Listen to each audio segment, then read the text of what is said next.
Bismillahirrahmanirrahim. Assalamualaikum warahmatullahi wabarakatuh. Perkenalkan, nama saya Nabila Abdurrahim Bayan. Mungkin sudah tidak asing lagi ya, alhamdulillah.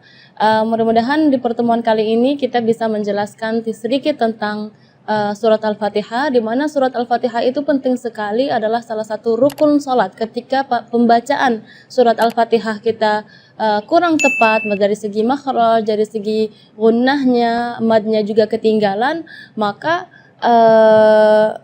mungkin tidak diterima sholat kita, karena rukun yang seharusnya kita laksanakan dengan sempurna, tapi sayang sekali kita tidak melaksanakannya dengan sempurna, maka jadi tidak sholat kita tidak diterima oleh Allah Subhanahu wa taala.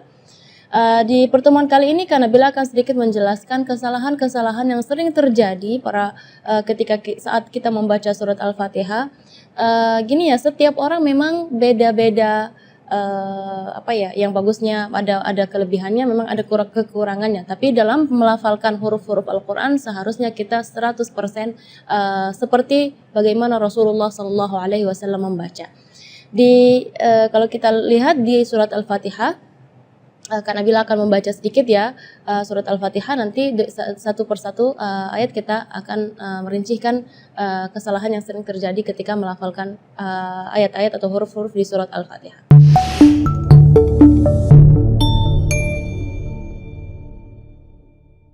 A'udzu billahi minasy syaithanir rajim.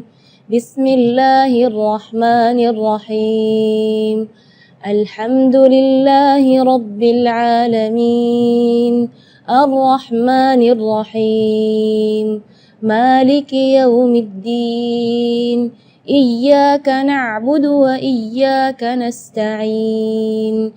Ihdinas siratal mustaqim. Siratal ladzina an'amta 'alaihim ghairil maghdubi 'alaihim waladdallin. Amin. Kita mulai dari ayat pertama, mungkin dari basmalah dulu ya. Bismillahirrahmanirrahim. Dalam basmalah tersebut yang perlu kita perhatikan adalah mad-madnya. Jadi secara umum mad tabi'i itu 2 harakat. Jadi kita tidak boleh lebih dari itu. Contoh misalnya Bismillahirrahmanirrahim. Ini nada ini atau irama ini yang sudah familiar di Indonesia, justru di situ ada kesalahan. Kesalahannya di mana? Berlebihan dari segi madnya. Jadi bismillah itu kepanjangan. Ar-Rahman, Ar-Rahim. Itu Ar-Rahman terus bismillah juga di situ terlalu panjang. Seharusnya Bismillahirrahmanirrahim. Jadi dua harakat. Lanjut ke ayat pertama, Alhamdulillahirabbil alamin. Di ayat yang pertama ini Kak Nabila ingin menekankan huruf-huruf yang sukun seharusnya tidak kita berikan qalqalah. Misalnya alhamdu, jangan ala. Nah, di situ seringkali karena bila melihat huruf-huruf yang seharusnya sukun, yang tidak ada qalqalahnya, malah diberi qalqalah atau dipaksa untuk dia memberi harakat. Jadi alhamdu. Contoh juga di ayat nanti yang ayat 6 ya kalau nggak salah, ana siratal ladzina an'amta. Itu sering kali huruf-huruf lam, nun atau ama ya, itu tidak boleh menggetarkan atau diberi qalqalah, karena huruf qalqalah ada 5, qaf, ta, ba, jim, dal. Ya, selain 5 huruf tersebut maka tidak boleh kita qalqalah ya. Jadi alhamdulillahi rabbil alamin. Terus ayat berikutnya Ar-Rahmanir Rahim, sama seperti surat di basmalah tadi, tidak boleh lebih madnya dari 2 harakat. Ar-Rahmanir Rahim itu tidak boleh. Ar-Rahmanir Rahim. Terus yang berikutnya Maliki Yaumiddin, biasanya di ayat tersebut tidak ada salah, tapi Kak Nabila di sini ingin menekankan kasrah di kalimat Maliki. Itu kadang-kadang ketinggalan karena pengen buru-buru saat membaca Al-Fatihah dalam sholat, jadi Maliki Yaumiddin kedengarannya sukun. Maka ketika kita membaca Maliki, kita perhatikan kaf kasrah di huruf kaf, harus kasrah yang sempurna. Maliki Yaumiddin. Terus Iyyaka na'budu wa iyyaka nasta'in. Di sini adalah tasydid di huruf ya di kalimat iyyaka, maupun yang pertama ataupun yang kedua, karena salah satu ulama mengatakan kalau seandainya satu tasydid pun dalam surat Al-Fatihah ketinggalan, itu maka bacaan Fatihahnya tidak sah, berarti salat kita juga tidak sah. Jadi kita perlu di sini menekankan tasydidnya pun harus kita perhatikan. Sampai subhanallah ulama menghitung tasydid dalam surat Al-Fatihah itu adalah 14 tasydid dalam surat Al-Fatihah. Iyyaka, jadi tekanan. Iya, dengan iyyaka. Kalau iyyaka berarti tidak ada tasydidnya. Jadi iyyaka na'budu wa iyyaka nasta'in. Setelahnya adalah ayat ihdinas siratal mustaqim. Di sini makhraj huruf H yang ingin Kak Nabila tekankan, karena biasanya kalau kita mendengar imam-imam, jangan pun imam-imam, mungkin kita sendiri ya ketika membaca ihdinas siratal mustaqim, baca H-nya keluarnya dari dada.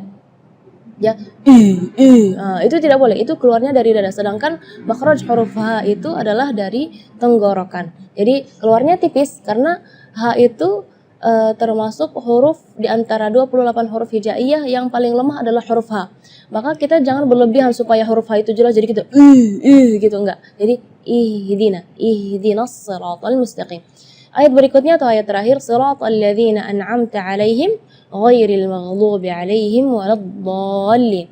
Di ayat ini yang pertama di makhraj huruf ghain ya, ghairil maghdubi ya, perlu diperhatikan bukan G, bukan huruf G ya, bukan ga, tapi gha. Jadi kalau ga itu dia makhrajnya dari lidah. Ya, tapi kalau huruf ghain itu dari bagian tenggorokan ya. Jadi gha. Dan huruf ghain ini memang termasuk huruf yang tidak ada dalam bahasa Indonesia, tapi karena insya Allah muslimah di sini lebih semangat untuk belajar mengaji, jadi harus melafalan huruf ghainnya lebih bagus. Huruf yang terakhir yang perlu diperhatikan di ayat terakhir adalah huruf dhad ya. Huruf dhad itu memang termasuk huruf bagi orang Arab pun sulit untuk dilafal, apalagi orang Indonesia, tapi itu bukan alasan untuk kita tidak belajar memperbaiki makhraj kita. Do ya, huruf dhad itu keluarnya dari pinggir lidah maupun yang kanan ataupun yang kiri atau dua-duanya.